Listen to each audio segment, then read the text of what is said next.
This is how I got rid of belly fat and finally had visible abs. I want to give you some context. For as long as I can remember, I was always a fat kid. I got addicted to video games and bad food from like the age of 12, and I don't think there was a single day where I didn't have some kind of junk food or some kind of sugar. At the time, I really didn't like the way that I looked, right? So as a way for me to cope with how I was feeling, I just escaped my life through all these bad habits, and that only made my body look worse and worse. In high school, it became the worst it had ever been before. I weighed close to 100 kilos or 220 pounds as a 17-year-old. I had breakouts all over my face. My face was like constantly bloated from all the bad foods I had been eating. And no joke when I say this. When I sat on the side of my bed, I could barely see my toes looking down because my belly was so big. Since that time, I have managed to completely change my body from looking like this to now looking like this. And I'm going to explain exactly how I did it so you can just copy me. However, before we start, I just need to clear some common myths, that you always hear when it comes to losing fat and getting abs. The first and most common thing that I always used to hear, for years and years, was this bullshit about the perfect diet. This diet is the best. All other diets are trash, and if you don't listen to me, you are an idiot. I used to hear this when I first started working out, and it used to drive me crazy. People said, try keto diet, try low carb diet, try high carb diet, or whatever you can think of, but nothing seemed to work for me. Hey, come closer, bro. You wanna know a secret? There is no perfect diet whatsoever, and people who say otherwise, they only say this because they want to convince you to buy their own diet plans. Because if they don't say that it's the perfect diet, then it doesn't sound convincing enough for you to buy it. From my experience with being fat for years and years and now built a body that looks way better, I can say that the perfect diet is simply the diet that you can stick to consistently and that you actually enjoy. Now, when I say a diet that you can stick with consistently and actually enjoy, I don't think I have to clarify here, right, that you can go and stuff your face with pizzas and burgers because that's something that you enjoy. Come on, that's just a no-brainer. Now here's the thing, it doesn't matter whatsoever if you eat the best and healthy food there is, if you can only stay consistent with it for about 2 weeks and then you go back to your old diet. If you actually want to see results, you have to stay consistent for a longer period of time. And how you do that is by making it enjoyable. The second myth is that you have to train your abs in order for you to see them. But that is not true whatsoever. I think you heard this term a few times before, right? Abs are not made in the gym. They're actually made in the kitchen. Here's a picture of me with visible abs. And I think I trained abs maybe 2 times a week at this point. But that was only because I also train martial arts, and having a good core helps me with that. Here's another picture of me with visible abs, and at this point I didn't train martial arts whatsoever, so I didn't even train my abs.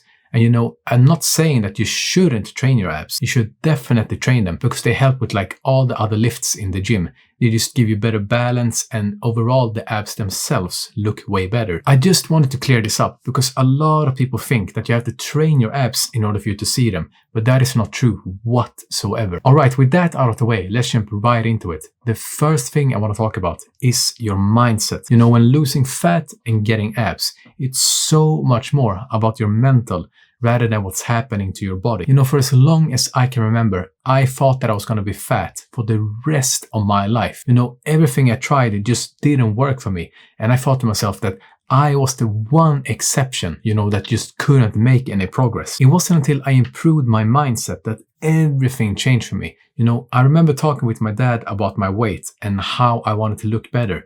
But just the way I was talking about it, he could tell that I had no self-belief whatsoever. He told me this one thing, and I still remember it to this very day. He told me, how can you expect anyone else to believe in you if you don't even believe in yourself? And I know this sounds very corny when I say it now, but trust me when I say this, it's so much more powerful than you think. If I didn't even believe in myself that I could actually start making change for the better and get a body that I was proud of, how could I expect to start making progress?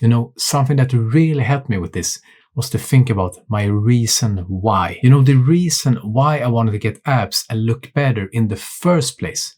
I grew up as a fat, shy, and insecure kid, right? And all I ever wanted was to be happy with the way that I looked for once.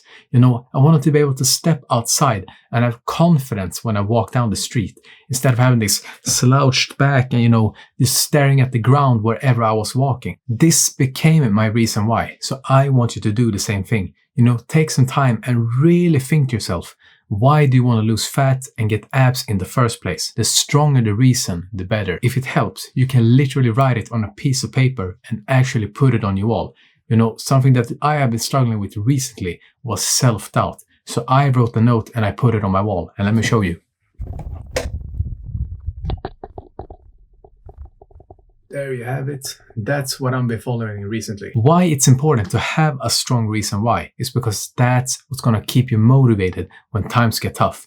You know, when you feel like just giving up on your diet and having that pizza and burger, even though you know you will feel bad afterwards. Once you have improved your mindset and, you know, found out your reason why, then we move on to the next step, and that is your diet. Now, I'm not going to sit there and pretend that my diet is the best, right, and everyone else's is bad. I said earlier, right, that there is no perfect diet. You know, two people can have the exact same diet, but get completely different results. I'm just gonna tell you what I do and what works for me personally, right? And it's up to you if you want to follow it. But I don't like to think about it like a diet, but more so just principles that are good to follow. You know, by doing it this way, it gives you so much more flexibility instead of having to eat like boring ass chicken, broccoli and rice every day. The first thing to do is to cut out all the processed foods. You know, when you buy these foods in packages with like this massive ass ingredient list that you can't even name half of the things on there, you are like literally eating a science lab, and there's no way that stuff is good for you. What I personally do, and I recommend you to do as well, is to just eat as much real food as possible. And what do I mean by this? I mean foods that are not processed. They're basically one single ingredient and they don't have all these preservatives in them. Examples of foods like this is basically rice, potatoes, fish, chicken, meat, and so on. You know, just the real food with no bullshit ingredients. Not only will these foods keep you full for way longer, but they will stop you from like snacking in the first place because you won't be as hungry. You know, there are literally hundreds and hundreds of healthy food recipes out there that you can just find by searching on YouTube. What I would recommend you is to just try different recipes and see which ones you like. And when you find a couple of them, you can just make a list of them by yourself that you can rotate from a week to week basis. A good rule of thumb to follow is to just eat more protein, you know, depending on your goals. But for me personally, I like to aim for 1 gram per pound of body weight or 2 grams per kilo. And you know why you want to eat more protein is because it helps you to build more muscle, right? But also protein takes so much longer to digest in your body, which helps you to stay full for way longer. I personally eat 3 meals a day, breakfast, lunch, and dinner. And you know, I keep it clean for pretty much 6 days out of the week. And on Sundays, that's when I like to treat myself. But when I say treat yourself, I don't mean a full day of just stuffing your face with whatever. But if you want to treat yourself for like 1 meal, then that is completely fine. By doing it this way, it really helped me to stick to the healthy foods because I knew that there was a reward at the end of the week. You know, if I didn't do this, I would literally go insane, you know, because I am a fat person at heart, right? And I could easily just stuff my face with bad foods every single day. Alright, so I covered mindset and diet, right? And here's the last and final thing, and that is exercise. Now, if you just improve your diet, I promise you that you will see great results, but you want to build some muscle as well, right? And that is where exercise comes in. For me personally, I like going to the gym, right? But the most important thing is just some kind of resistance training, whether it's doing bodyweight exercise at home or, you know, actually going to the gym. Right now, I go to the gym about 5 days a week. But depending on your level, I would recommend most start with 3 days a week and just keep it basic, like Monday, Wednesday, and Friday. To get the most bang for your buck when it comes to the gym, I would focus on the compound lifts. You know, these are movements that will engage multiple muscles at the same time, like bench press, deadlifts, squats, and so on. However, focus on form before you start adding weight. You know, because if you start adding weight and you have bad form to begin with, you're only gonna hurt yourself. If you want to keep making steady progress when it comes to the gym, you have to think about something called progressive overload.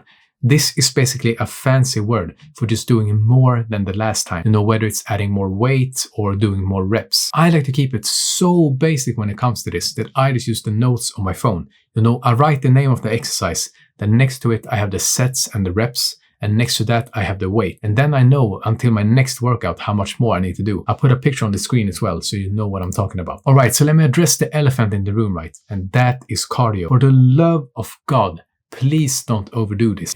I keep it so simple that it's actually stupid. I enjoy walking and that works great for me. I don't do anything intense like running, swimming or whatever. I basically keep it to 10,000 steps every day, and that is pretty much it. A good baseline that you can start with is doing 3 10-minute walks throughout the day, and then you can just increase the time as the weeks passes. You have to remember to not rush the process. Creating a steady consistency, that is the most important thing, because longevity, that is what's going to give you the results that you want. Feel free to add me on Discord if you want help with your own fitness, and I'm happy to give you more advice. I'll put my username on the screen right here, but also in the description. And thanks for watching.